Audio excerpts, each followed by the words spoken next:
Hello student, मैं Shivam Dubey welcome करता हूँ इनोवेशन कोचिंग चैनल पे। और हम लोग देखते हैं सब एप्लीकेशन ऑफ ट्रिग्नोमेट्री यानी हाइट एंड डिस्टेंस को पढ़ेंगे, चैप्टर नंबर 9 एनसीईआरटी को। और इसका फर्स्ट क्वेश्चन लिया है। उससे पहले मैं बता दूं कि इस चैप्टर में सबसे ज़्यादा 3 फॉर्मूले यूज होंगे, साइन, कॉस और टेन। पता होना चाहिए कि साइन का मतलब होता है परपेंडिकुलर अपॉन हाइपोटेनियस, कॉस का मतलब होता है बेस अपॉन हाइपोटेनियस और टेन का मतलब होता है परपेंडिकुलर अपॉन बेस। अगर आपको इतना पता है तो कोई भी क्वेश्चन लगा सकते हो। इसका मैंने ट्रिक पहले से बता रखा है जब चैप्टर नंबर 8 को कराया था। क्वेश्चन नंबर फर्स्ट को देखते हैं। A circus artist is climbing a 20 metre long rope. देखो ये डायग्राम भी दिया हुआ है। तो एक आर्टिस्ट है जो 20 मीटर लॉन्ग रोप है यानी एसी रोप है, इसके ऊपर वो चढ़ता हुआ जा रहा है। और लास्ट में बोला if angle made by the rope, ये जो रोप है वो 30 डिग्री का एंगल बना रही है, which is tightly stretched and tied from the top of the vertical tower. ये एक वर्टिकल टावर है जिसके थ्रू इसको टाइट कर दिया है। Find the height of the pole. Pole की हाइट हमें पूछा है तो मैंने मान लिया पोल की हाइट कितनी होगी, h। अब हम इनमें से 3 में से कोई सा भी फॉर्मूला लगा सकते हैं, लेकिन हमें ये देखना है कि क्या क्या गिवन है। एंगल के सामने वाली साइड परपेंडिकुलर होती है, 90 का ऑपोजिट हाइपोटेनियस। तो परपेंडिकुलर और हाइपोटेनियस का रिलेशन जिसमें दिया होगा वही ट्रिग्नोमेट्रिक फार्मूला यूज कर लेंगे। तो परपेंडिकुलर और हाइपोटेनियस किस में आ रहा है, साइड में आ रहा है, तो साइड को यूज कर लेते हैं। ट्राइंगल एरिया ट्राइंगल एबीसी और साइन लगा दिया। इसमें sin 30 is equal to h/20। देखो एक तो ये फॉर्मूला पता हो और साथ में ट्रिग्नोमेट्रिक टेबल एकदम अच्छी तरह से तैयार होनी चाहिए। sin 30 क्या होता है 1/2, h/20 ये कैंसिल हो गया। तो हाइट जो होगी वर्टिकल पोल जो होगा उसकी हाइट 20 मीटर होगी, इसको मैंने h मान लिया था। तो ये मेरा आंसर हो गया। अब हम चलते हैं सेकंड वाले क्वेश्चन। देखिए समझ लेते हैं पहले क्वेश्चन क्या है। A tree breaks due to the storm and breaker part bends so that top of the tree touches the ground, making an angle of 30 degree. With it, the distance between the foot of the tree to the point where top touches the ground is 8 meter. Question कुछ इस तरह से है। एक tree थी और storm आया, तूफान आया, जिसकी वजह से उसका जो ऊपर वाला पार्ट था वो ब्रेक हो गया और ये वाला जो पार्ट था वो ब्रेक होके इस तरह से गिर गया है। तो ये वाला पार्ट ब्रेक होके कुछ इस तरह से गिर जाता है। और ट्री की टोटल हाइट ये थी। ट्री की टोटल हाइट कितनी थी, AB थी। और इसको मैंने सिंबल दे दिया C वो पॉइंट है जहां से ये ट्री का पार्ट ब्रेक हो गया है। और ये जो AC पार्ट ब्रेक होके ग्राउंड को टच करता है D पॉइंट। अब ये जो टॉप पॉइंट है ये ग्राउंड को टच करेगा और बोला है क्वेश्चन में इस ट्री का जो बॉटम है और ये जो टॉप वाला पॉइंट है गिरने के बाद टच करता है, इसके बीच का जो गैप है वो 8 मीटर का है। ये 8 मीटर का गैप है। और जब ये टॉप पॉइंट ग्राउंड को टच करता है तब ये एंगल बनता है 30 डिग्री का एंगल। तो हमें निकालना क्या है, find the height of the tree. Tree की हाइट निकालना है, AB को निकालना है। AB में से BC पार्ट तो ऐसे ही है, वर्टिकल ही है, लेकिन AC वाला पार्ट गिर गया है। तो हम क्या करेंगे, BC निकालेंगे और CD निकालेंगे। CD किसके इक्वल होगा, AC के इक्वल होगा, क्योंकि यही AC वाला पार्ट गिर गया है। तो क्वेश्चन में एक चीज तो हमें गिवन है। क्या गिवन है कि जो AC है वो क्या बन गया है, CD बन गया है। और हमें निकालना क्या है, AB को फाइंड करना है। AB को फाइंड करना है, लेकिन AB है क्या, AB है AC प्लस BC। ठीक है, तो अब देखते हैं सॉल्यूशन को। ट्राइंगल एरिया मैंने इसमें ट्राइंगल CBD एक राइट एंगल ट्राइंगल था। तो अब देखो इसमें बेस पता है, तो बेस और हाइपोटेनियस को निकालेंगे। उसके लिए हम साइन लगाएंगे, कॉस लगाएंगे। बेस और हाइपोटेनियस किस में आता है, कॉस में आता है। कॉस लगाएंगे पहले, फिर परपेंडिकुलर निकालना होगा। तो परपेंडिकुलर और बेस किस में आता है, 10 में, तो फिर 10 लगाएंगे। तो पहले इसमें कॉस लगाना है। हाइपोटेनियस निकालने के लिए हाइपोटेनियस से AC मिल जाएगा, बिकॉज AC CD के इक्वल था। और परपेंडिकुलर निकालना है वो हमें 10 से मिल जाएगा। तो ट्राइंगल का यूज करते हैं सबसे पहले कॉस के लिए। तो cos 30 इज इक्वल टू क्या होगा, बेस अपॉन हाइपोटेनियस। बेस था 8 और हाइपोटेनियस CD था। और cos 30 होता है √3/2 इज इक्वल टू 8/CD। तो यहां से हमें CD मिलेगा 16/√3। और जानते हो कि डिनोमिनेटर में रेशनल वैल्यू आती नहीं है, तो हम इसको रेशनलाइजेशन कर देंगे, जिससे हमें मिल जाएगा 16√3/3। ये तो हमें CD मिला। अब इसके बाद हम BC और निकाल लेते हैं। अब BC के लिए देखो, परपेंडिकुलर अननोन है, बेस दिया गया है, तो 10 लगा लेते हैं इसमें। 10 30 इज इक्वल टू आएगा 10 30 is equal to perpendicular BC unknown था और बेस 8 था। 10 30 का वैल्यू होगा 1/√3 BC/8। तो इसका क्रॉस मल्टीप्लाई करते हैं तो BC कितना मिलेगा हमें 8/√3। ठीक है, अब हम फाइनल आंसर निकाल देते हैं इसका। तो फाइनल आंसर क्या होगा, AB is equal to AC plus BC। AC plus BC, लेकिन AC किसके इक्वल है, CD के इक्वल है, CD प्लस BC। CD कितना निकाल लिया अभी, 16/√3 लिख लेते हैं, क्योंकि इधर भी √3 लिखा हुआ है। ठीक है, अगर इसको भी रेशनलाइजेशन करना चाहो तो कर लो। अगर रेशनलाइजेशन करके लिखोगे तो दोनों को लिखना पड़ेगा, अदरवाइज दोनों को सिंपलर फॉर्म में ही लिख दो। 8/√3, इसको सॉल्व करेंगे 24/√3 आएगा। डिनोमिनेटर में रेशनल वैल्यू आती नहीं है, तो रेशनलाइजेशन कर लेते हैं इसको। 24√3/3 आएगा और 3 8 जा क्या होता है 24। तो फाइनल आंसर हो गया 8√3 मीटर। चाहो तो √3 की वैल्यू पुट कर देना या ऐसे छोड़ देना। अब चलते हैं third question. Question number third का मतलब समझ लेते हैं। क्वेश्चन तो काफी बड़ा लिखा हुआ है। A contractor plans to install 2 slides for children to play in park. For the children below the age of 5 years, he prefers to have a slide whose top is at the height of 1.5 meter and is inclined at an angle of 30 degree to the ground. Whereas for the elder children, she wants to have a steep slide a height of 3 meter and angle of inclined at the ground is 60 degree. Ground से angle दिया है 60 degree. What should the height of the slide in each case? Question का मतलब ये है, एक contractor था, उसने दो तरह की स्लाइड का फॉर्मेशन किया। एक तो उन बच्चों के लिए जिनका एज 5 इयर्स से कम है, और दूसरा उन बच्चों के लिए जिनका एज 5 इयर्स से ज्यादा है, यानी एल्डर चिल्ड्रंस के लिए। तो दो तरह के इसमें स्कीम का फॉर्मेशन किया है। तो दो तरह के स्कीम का हम फॉर्मेशन कर लेते हैं। एक इसमें 3 मीटर की हाइट का है, दूसरा 1.5 मीटर की हाइट का है। ये तो 1.5 मीटर हो गया और ये 3 मीटर का हो गया। जो 1.5 मीटर है वो 30 डिग्री का एंगल बनाएगा और 3 मीटर का है, बड़ा है, तो एंगल बड़ा बनेगा। ये ABC मैंने ले लिया और ये PQR ले लिया। क्वेश्चन में बोला है what should the length of slide in each case. दोनों ही केस में स्लाइड कितनी बड़ी होगी, उसकी लेंथ क्या होगी। तो इसकी स्लाइड AC होगी। ये किसके लिए है, जो एल्डर चिल्ड्रन है। ये किसके लिए है, जो बिलो 5 ईयर चिल्ड्रन है, उनके लिए है। तो दोनों ही केस में हम देख लेते हैं कि किस में स्लाइड की लेंथ कितनी आती है। तो सबसे पहले ट्राइंगल ले लिया ABC, और ABC ट्राइंगल में देखो हमें AC को निकालना है। ये परपेंडिकुलर है, ये हाइपोटेनियस है, तो साइन लगा देते हैं। AC को निकालना है, दूसरे केस में PR को निकालना है। तो पहले इसमें लगा दिया मैंने sine 60 degree is equal to 3/AC, यानी परपेंडिकुलर अपॉन हाइपोटेनियस, ये होता है √3/2 इज इक्वल टू 3/AC। तो √3 से 3 कैंसिल हो गया, √3 आ गया। क्रॉस मल्टीप्लाई किया तो AC आएगा 2√3, है ना। तो पहली वाली जो स्लाइड होगी उसकी लेंथ हो जाएगी 2√3, यानी किसकी लेंथ होगी, जो बच्चे 5 साल से ज्यादा है उनके लिए। अब दूसरा केस लेते हैं, यानी ट्राइंगल ले लिया, ट्राइंगल PQR। अब PQR में देखते हैं क्या है। तो PQR में एंगल बनेगा साइन 30 डिग्री। साइन 30 का मतलब 1.5, क्या मुझे बताओ, 1.5 को 3/2 लिख लो। ठीक है, 3/2 लिख दिया और PR लिख दिया। साइन 30 होता है 1/2, 3/2 PR, 2 से 2 कैंसिल हो गया, तो PR हमें मिल गया 3 मीटर। ये दोनों मीटर में है। ये है 2√3 मीटर।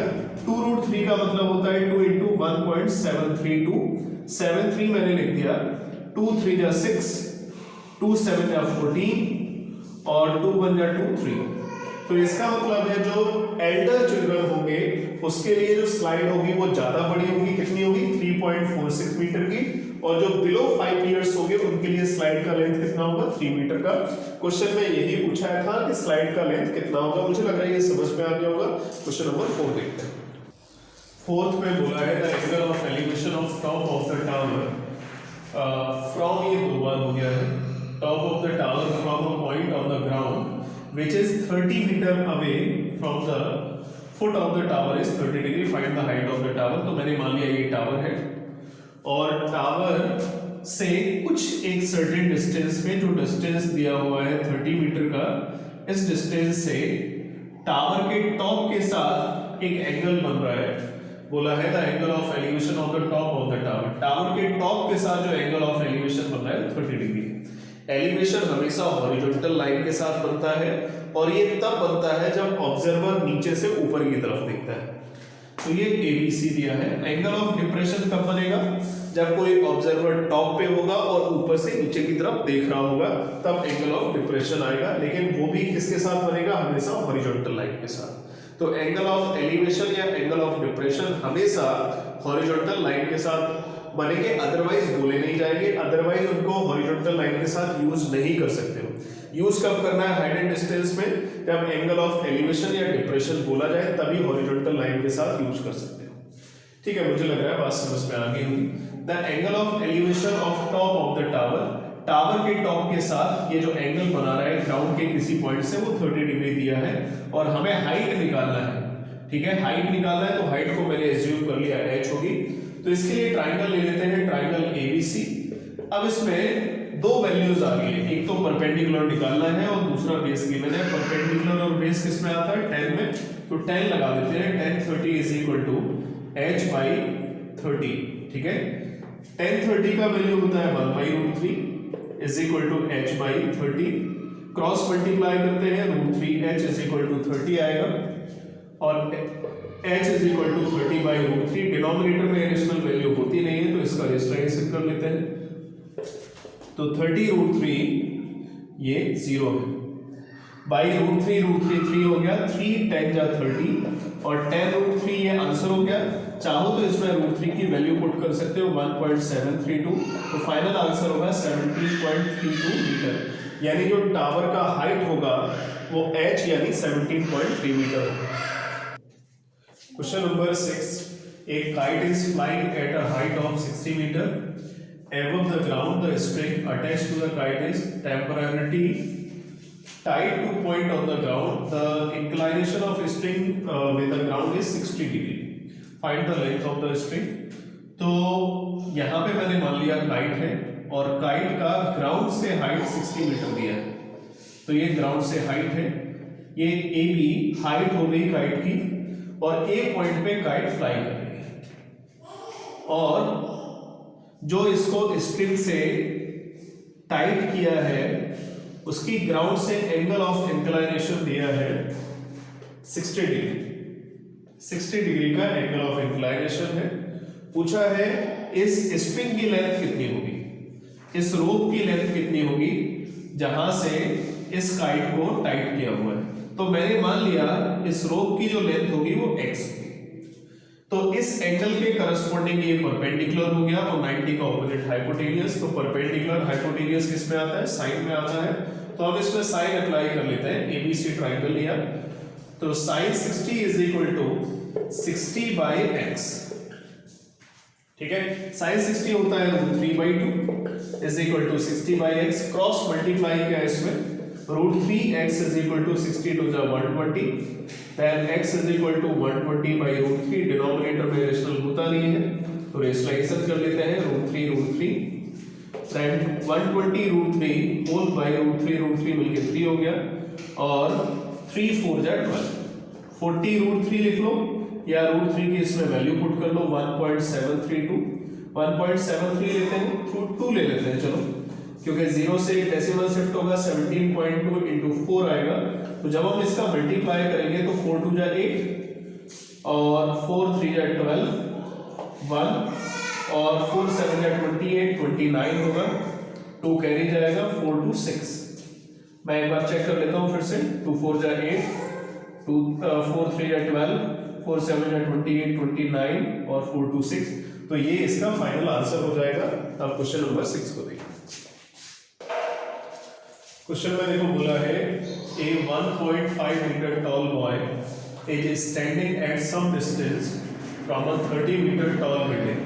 30 meter tall building तो काफी बड़ी होगी और 1.5 मीटर टॉल बॉय है, तो ये मैं ग्राउंड सरफेस ले लेता हूँ और ये 1.5 मीटर टॉल बॉय होगा। 1.5 मीटर काफी छोटा होगा, तो ये 1.5 मीटर टॉल बॉय है,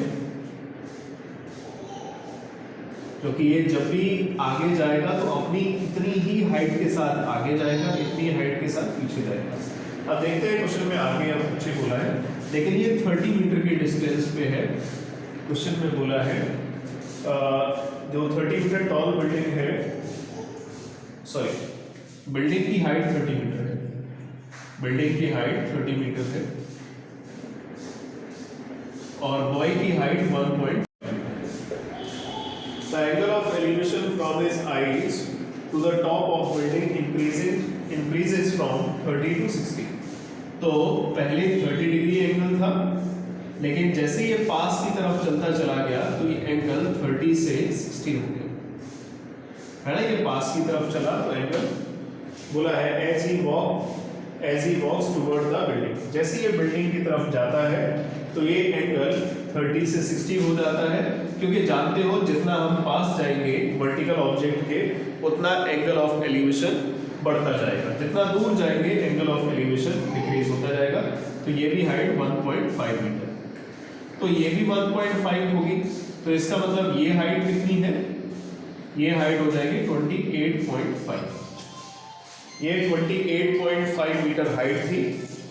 अब इसके बाद क्वेश्चन में पूछा है find the distance he walk toward the building. तो ये बिल्डिंग की तरफ इतना गया है, यानी x यूनिट गया है, इसको हम मान लेते हैं y। क्वेश्चन में यही पूछा है, ये जब एंगल 30 से 60 हुआ तो ये बिल्डिंग की तरफ कितना डिस्टेंस कवर किया है। तो हम इसके लिए सबसे पहले ट्राइंगल ले लेते हैं। ट्राइंगल ABCD लिख दिया, इसको हम E लिख लेते हैं, इसको F लिख लेते हैं और इसको G लिख लेते हैं। तो सबसे पहले ट्राइंगल ले लिया, ट्राइंगल AGE। तो AGE ट्राइंगल में tan 60 लगा दिया मैंने। tan 60 is equal to 28.5 upon by, और tan 60 होता है √3, 28.5 बाई, तो बाई हमें मिलेगा 28.5 बाई, ये तो बाई हो गया। अब एक्चुअल में हमें x निकालना है, क्योंकि 30 से 60 जब चेंज हुआ तो कितना डिस्टेंस कवर किया ये पूछा है। तो इसके बाद हम ले लेते हैं सेकेंड ट्राइंगल को, यानी कंप्लीट ट्राइंगल को, कंप्लीट राइट एंगल ट्राइंगल। तो कंप्लीट राइट एंगल ट्राइंगल क्या है, AGF, और इसमें लगा दिया tan 30। tan 30 is equal to होगा, ये हाइट था 28.5 और बेस था x प्लस वाई। tan 30 होता है 1/√3 is equal to 28.5 upon x plus Y. Cross multiply कर लेते हैं तो x plus Y is equal to 28.5 into √3 आएगा। अब इसके बाद देखो एक स्टेप और हम कर सकते हैं इधर ही, x is equal to 28.5 √3। By का वैल्यू जब हम ट्रांसपोजिशन करेंगे तो -y होगा, है ना। x की वैल्यू निकालने के लिए बाई की वैल्यू को हम इसमें सब्स्टिट्यूट कर देते हैं। बाई का वैल्यू क्या था, 28.5 बाई √3। ये बाई का वैल्यू था, बाई की वैल्यू को पुट कर दिया, क्योंकि x निकालना था। 30 से 60 जब एंगल चेंज होता है तो कितना डिस्टेंस कवर करेगा ये पूछा है। तो x is equal to 28.5 √3 minus 1 upon √3 आएगा, ठीक है। 28.5 को कॉमन निकाल दिया तो x इज इक्वल टू 28.5, इसका एलसीएम ले लिया √3 आएगा, तो √3 से √3 कटेगा 3 minus 1, x is equal to 28.5 into 2 by √3। तो फाइनली जब सॉल्व करेंगे 2 5 जा 10, 2 5 जा 10 और 2 8 जा 16, 1 17, कैरी 1, 2 2 जा 4, 1 5 अपॉन √3। तो x का हमें वैल्यू कितना मिल रहा है, 57 बाई √3। अब इसको इरेशनल वैल्यू आ रही है, तो हम एक काम कर लेते हैं, इसमें रेशनलाइजेशन कर लेते हैं। वैसे आंसर तो ये हो सकता है कि अभी इरेशनल वैल्यू है डिनोमिनेटर में, रेशनलाइजेशन करके फाइनल आंसर निकाल लेते हैं। 57√3 और √3 कैंसिल हो गया, 3 से कट किया, 19 3 जब 57 होता है तो x इज इक्वल टू 19√3 और चाहो तो इसमें 1.73 को वैल्यू को पुट कर देना, तो 19 3 जा 57 और 19 7 जा 133 होता है, 133 और 5 138 आएगा, कैरी 13, 19 बन जाए 19 और 13 ये हो जाता है जाके 31 है ना, 19 और 32 होगा, सॉरी 32.85 मीटर। तो इतना डिस्टेंस कवर करना पड़ेगा। यहाँ पे भी छोड़ सकते हो, ठीक है, कोई प्रॉब्लम नहीं है, लेकिन मैं ये कहूंगा जब भी पेपर में इस तरह के क्वेश्चन आ जाते हैं और रूट में आंसर आ रहा हो तो रूट की वैल्यू पुट कर देना। कुछ वैल्यू हमेशा याद रखना, एक तो √2, √3, √5, ये 3 वैल्यूज याद कर लो। √2 का वैल्यू होता है 1.414, √3 का वैल्यू होता है 1.732, √5 का वैल्यू होता है 2.236। मुझे लग रहा है ये क्वेश्चन क्लियर हो गया होगा। अब आगे के क्वेश्चन देखेंगे अगली वीडियो।